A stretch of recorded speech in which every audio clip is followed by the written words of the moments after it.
নমস্কার,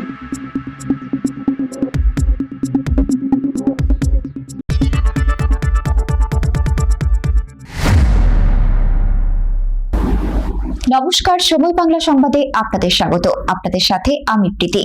দেখে নেব আজকের বিশেষ সংবাদ। নতুন সরকার গঠনের আগে বিশ্ব বাংলার লোগো লাগানো স্কুল পোশাক সরানোর অভিযোগ।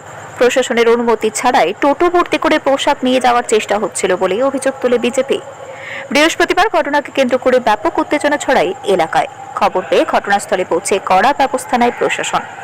পরে পোশাকগুলি ফের ক্লাব ঘরে তালাবন্দী করা হয়। দুর্গাপুরের কাকসা বিডিও অফিস সংলগ্ন এলাকায় একটি ক্লাবে স্বনির্ভর গোষ্ঠীর মহিলাদের তৈরি স্কুল পোশাক মজুত করে রাখা ছিল।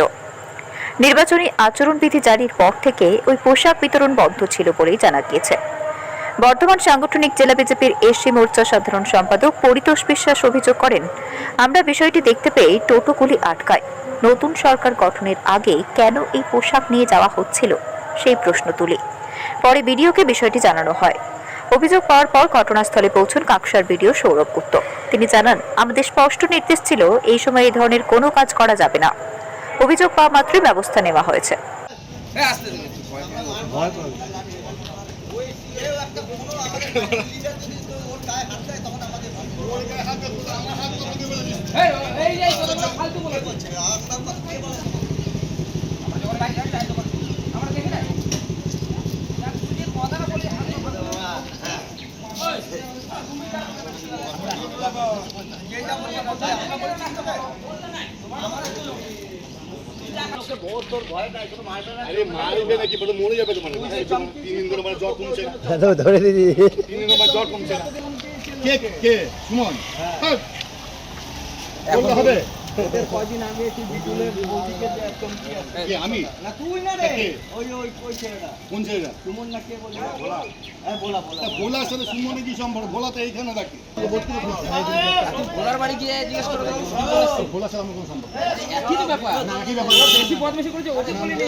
কারা পাঠিয়েছিল তোকে?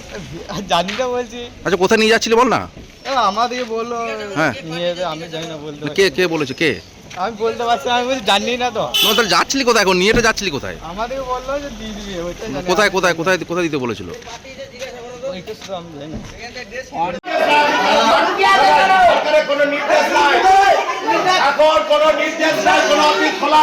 আপনি কি করে করছেন এই কাজটা? আপনি আমাকে সেই জবাবটা দিন।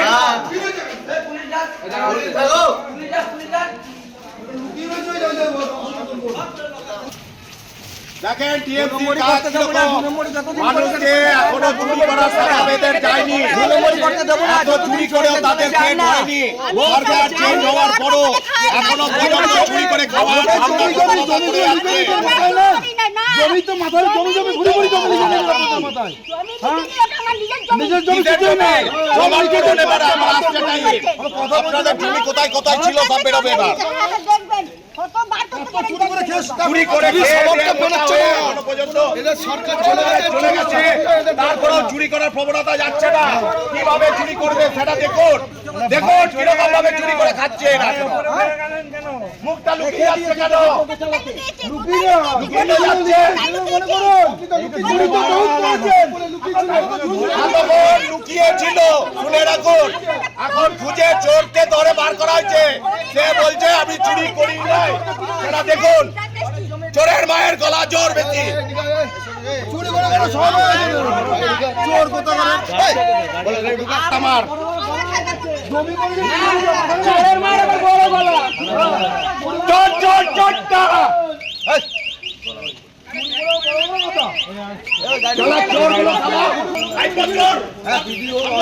কি হবে?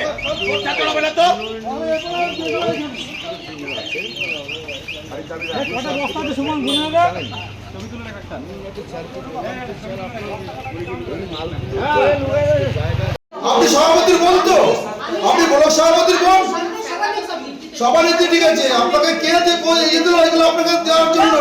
কেন টোটো করে নিয়ে যাচ্ছে চুরি করে? আমি নবসম্মতি কোনো কাজ করি না। তাহলে এগুলো কেন নিয়ে গেল? আপনাকে কে পারমিশন দিল? আমাদের দায়িত্ব স্কুলে কোন কে বলেছে? কে বলেছে আপনাকে? কে দায়িত্ব দিচ্ছে আপনাকে?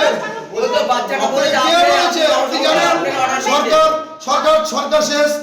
আপনি কোন হিসাবে নিলেন এগুলো?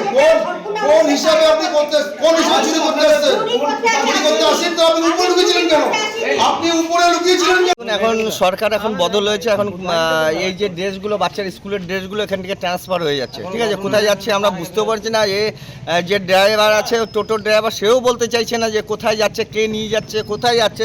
বাচ্চাদের ড্রেস এইভাবে বেরোবে কেন? এখন কোনো তো ডিসিশন নাই কি করে বেরোয়। আমি তো তাই এই তৃণমূলের একটা পুরো চক্রান্ত চলছে। আচ্ছা, আপনারা ভিডিওকে জানিয়েছেন? আমরা ভিডিওকে জানিয়েছি, ভিডিও বলছে আসছি, ঠিক আছে, দেখি কি হয়। এখানে তো যাওয়ার কোনো প্রশ্নই আসে না। বাচ্চাদের স্কুলে এখন তো ড্রেস যাওয়ার কোনো মানেই হয় না। আর এখানেই ছিল, আর ভিডিও ক্লাবেই বা থাকবে কেন? মালটা থাকবে ভিডিও অফিসে। এটা কিভাবে আসছে, কিভাবে চক্রান্ত চলছে এদের? আমার মনে হয় কোনো পার্সোনালভাবে বিক্রির চক্রান্ত চলছে এটাকে। আপনার নাম? আমার নাম দীনেশ দাস, আমি কাকসা কলোনিতে থাকি। আমাদের অর্ডার ইলেকশনের আগে গভর্নমেন্ট চেঞ্জ হয়েছে, এখন তো আপনাদের বারণ করেনি। বলছি যারা তো নিয়ে যাচ্ছিল তারা তো জানেই না কোথায় নিয়ে যাচ্ছিল। যারা নিয়ে যাচ্ছিল তারা তো জানেই না কোথায় নিয়ে যাচ্ছে। আচ্ছা, আপনাদের কাছে অর্ডার ছিল আজকে? হ্যাঁ, নিয়ে যাওয়ার না, আমাদের আগে অর্ডার হয়েছে। কোথায় যাচ্ছিল? কোথায়? স্কুলে? আপনি কে আছেন? আপনি কি নাম আছে আপনার?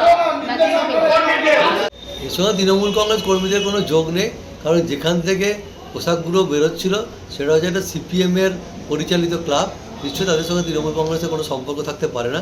তবে আমার মনে হয় প্রশাসনকে জানানোর দরকার আছে যে এই পোশাকটা কোথায় যাচ্ছিল, কোথা থেকে যাচ্ছিল, কারণ তারা তদন্ত করে ঘটনার সত্যতা নিশ্চয়ই প্রমাণ করতে পারবে। যেটা সরকারি জায়গায় থাকার কথা, স্টোর করে রাখার কথা, সেটা দেখা যাচ্ছে একটা ক্লাবের মধ্যে রয়েছে। হ্যাঁ, নিশ্চয়ই ক্লাব নিশ্চয়ই রাখার অনুমতি দিয়েছিল হয়তো, এবং ক্লাবটা যেহেতু তৃণমূল কংগ্রেসের বিরোধী ক্লাব, সিপিআইএম সমর্থিত ক্লাব, অতএব নিশ্চয়ই সিপিআইএম সমর্থিত ক্লাবরা তৃণমূল কংগ্রেসের লোকদিকে কোনো অন্যায় কিছু করার সুযোগ দেবে না। তারা তাদের কোনো লোক এর সঙ্গে যুক্ত আছে। আপনার নাম? দেবদাস বক্সি, সাধারণ সম্পাদক, পশ্চিম বর্ধমান জেলা তৃণমূল কংগ্রেস। এটা প্রাইমারি স্কুলের ড্রেস ছিল।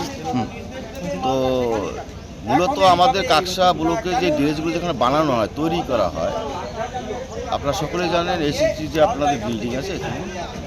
তো মালটা দেখছি ভিডিও অফিসে, এখানে আমি এসে দেখছি ভিডিও ক্লাব থেকে মালটা বেরোচ্ছে টোটো করে।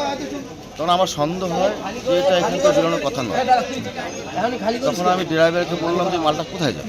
উনি বলছেন স্কুলে যাবে, রাজকুসুম স্কুল।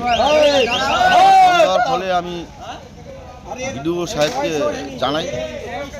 বিডিও সাহেব বলছে আমি একটু জেনে আপনার সাথে কথা বলছি। তো বিডিও সাহেব উনি কিছুক্ষণের পরে আমাকে ফোন করে বললেন যে এই ড্রেসগুলো ত্রিনয়নী সংঘ কৃষিপুর অঞ্চলে যারা এই মালগুলো ডিস্ট্রিবিউট করে, তারাই এইগুলো বের করেছে। তাদের নিজস্ব স্টোর নেই, তাই নাকি এখানে ভাড়া নিয়ে ওনারা এখানে রেখেছে, সেই মালটা ডিস্ট্রিবিউট হচ্ছে। আমার বক্তব্য হচ্ছে স্যারকে, বিডিও সাহেবকে আমি বললাম যে নতুন সরকার গঠন এখনও হয়নি, আর আপনাদের কাছে কোনো সার্কুলার এবং নির্দেশ আসেনি যে সরকারি সমস্ত কাজকর্ম থেকে শুরু করে সরকারি জিনিস কীভাবে বর্তন হবে, তার নির্দেশ এখনও আসেনি। তাহলে আপনি এটা কি করে এটা ডিস্ট্রিবিউট হতে পারে? তখন বলছে একটা কোথাও বিক্রি করার বা চক্রান্ত বা কিছু হয়েছিল নাকি? সন্দেহ করছেন? আমি মনে করছি এর সঙ্গে জড়িয়ে আছে নিশ্চয়ই যারা এতদিন এসব করে বেরিয়েছিল, যারা এর সঙ্গে মাথা আছে, এই ত্রিনয়ন সংঘ, তিনি এই ধরনের কাজ করছেন। হয়তো আমার সন্দেহ হচ্ছে যে ওরা আগে ওই ধরনের কাজ ওরা করবে। তাই আপনারা কি চাইছেন এখন? আমরা চাইছি যত সময় নতুন সরকার গঠন না হবে কোনো সরকারি জিনিস বাইরে বেরোবে না। নির্দেশ আসুক, ভিডিওর মতো কাজ করবে, প্রশাসনের মতো কাজ করবে, তার নির্দেশ অনুসারে আমরা এটাই চাই। আপনার নাম? আমার নাম পঁয়ত্রিশ বিশ্বাস, ভারতীয় জনতা পার্টি এসসি মোর্চা জেলার সাধারণ সম্পাদক। সংবাদ এখনকার মতো এই পর্যন্তই। সঙ্গে থাকুন, দেখতে থাকুন সময় বাংলা।